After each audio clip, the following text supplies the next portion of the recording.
Assalamualaikum warahmatullahi wabarakatuh. Selamat datang di video presentasi kelompok 8, yaitu tentang model belajar Ausubelian. Kami di sini beranggotakan 1. Nindi Hairunisa, 2. Lilis Krismayanti, ketiga Nisa Nurul Kolbiah. Video presentasi ini berdasarkan materi terakhir dalam mata kuliah model-model PAUD dengan dosen pengampu Bunda Yayu Megaponamasari, MPD. Selamat menyaksikan. The most important single factor influencing learning is what the learner already knows. Ascertain this and teach him accordingly. Ausubel, 1968.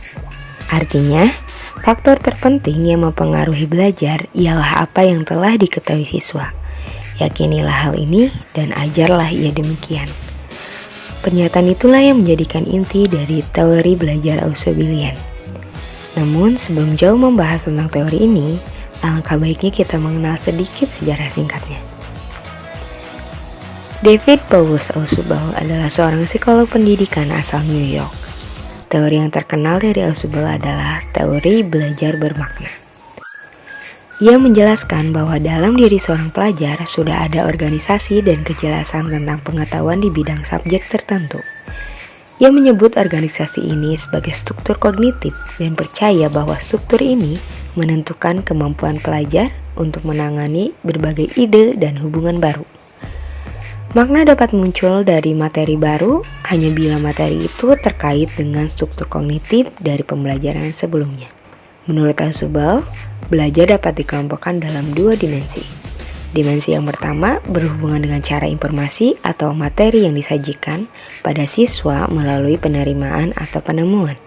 Pada tahapan pertama belajar, informasi dapat dikomunikasikan kepada siswa dalam bentuk belajar, penerimaan dengan menyajikan informasi dalam bentuk final, atau mengharuskan siswa untuk menemukan sendiri materi yang akan diajarkan. Dimensi yang kedua yaitu menyangkut tentang bagaimana siswa dapat mengkaitkan informasi tersebut pada struktur kognitif yang telah ada, yang meliputi fakta, konsep, dan generalisasi yang telah dipelajari dan diingat oleh siswa. Pada tingkat kedua, siswa menghubungkan atau mengkaitkan informasi tersebut pada pengetahuan yang telah dimilikinya. Dalam hal ini terjadi proses belajar bermakna. 1. Jenis belajar Ausubelian. Yang pertama yaitu rote learning atau belajar menghafal. Siswa berusaha menerima dan menguasai bahan yang diberikan oleh guru. Belajar menghafal juga dapat diartikan seorang siswa hanya berusaha menerima dan menguasai materi dari guru tanpa makna. Contohnya yaitu ketika anak belajar menghafal 1 ditambah 1 adalah 2, namun ketika ditanya kenapa bisa 1 ditambah 1 adalah 2, dia tidak bisa menjawab. Itu artinya anak itu hanya belajar menghafal karena ia hanya mengingat suatu tanpa mengaitkan dengan hal yang lainnya. Dia hanya mengikuti ucapan gurunya atau hanya mengikuti tulisan di papan tulis.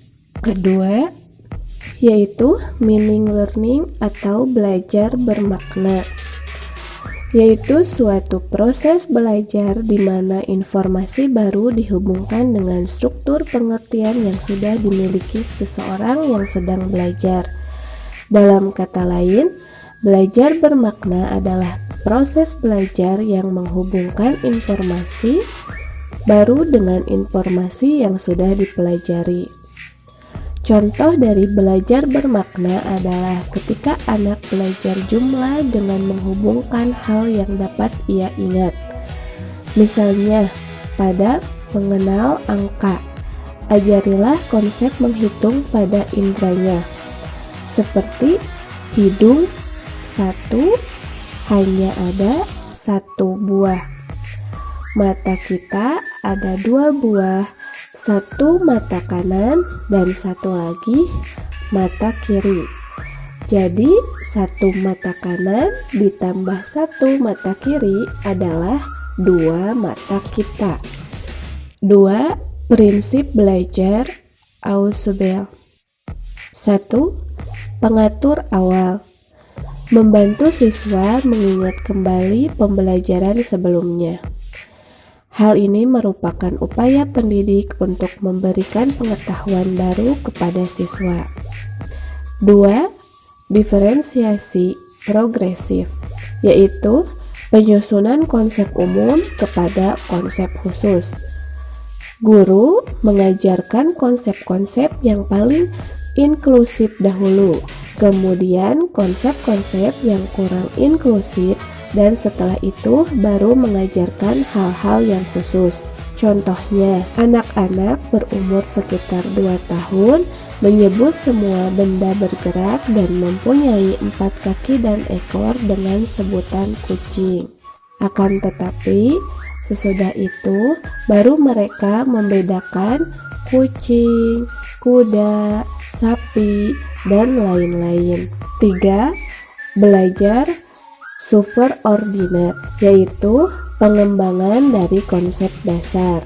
Contohnya, ketika anak belajar tentang wortel, tomat, dan buncis adalah semua termasuk sayuran, namun materi itu dikembangkan seperti penjelasan bahwa wortel ditanamnya di tanah dan lain sebagainya.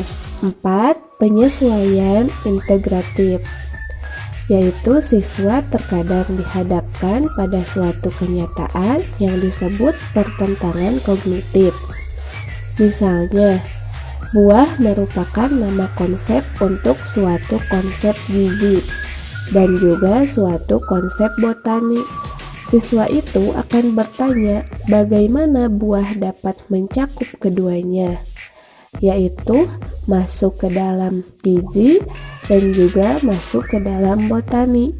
Untuk mengatasi dan mengurangi sedapat mungkin pertentangan kognitif ini, Ausubel menyarankan suatu prinsip lain, yaitu yang dikenal dengan prinsip penyesuaian integratif.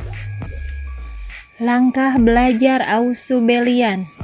Ada beberapa langkah belajar Ausubel, diantaranya yang pertama, menetapkan tujuan pembelajaran. Contohnya, model Ausubel ini dapat digunakan untuk mengajarkan hubungan antara konsep-konsep dan generalisasi.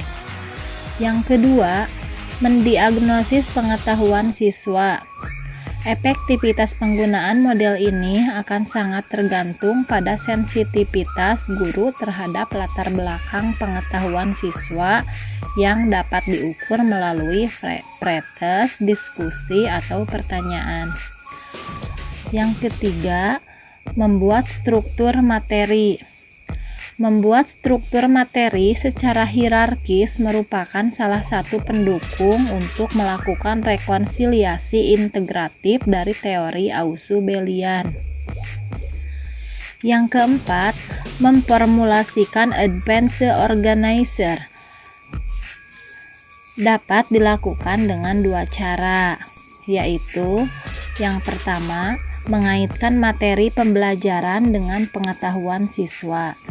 Yang kedua, mengorganisasikan materi yang dipelajari siswa. Kelebihan dan kekurangan model belajar Ausubelian. Yang pertama, ada 3 kelebihannya, yaitu 1. Informasi yang dipelajari lebih lama diingat. Kedua, informasi yang dipelajari memudahkan proses belajar berikutnya untuk materi belajar yang mirip. Dan yang ketiga, informasi yang dipelajari mempermudah belajar untuk hal-hal yang mirip walaupun telah terjadi lupa. Yang kedua, kekurangan model belajar Ausubelian. Ada 2 kekurangannya, yaitu 1. Informasi yang dipelajari secara hafalan tidak lama diingat. Dan yang kedua, jika siswa ingin mempelajari suatu tanpa mengaitkan suatu konsep, maka baik proses maupun hasil pembelajarannya dapat dinyatakan sebagai hafalan dan tidak bermakna baginya. Sekian presentasi dari kami, semoga bermanfaat. Terima kasih. Wassalamualaikum warahmatullahi wabarakatuh.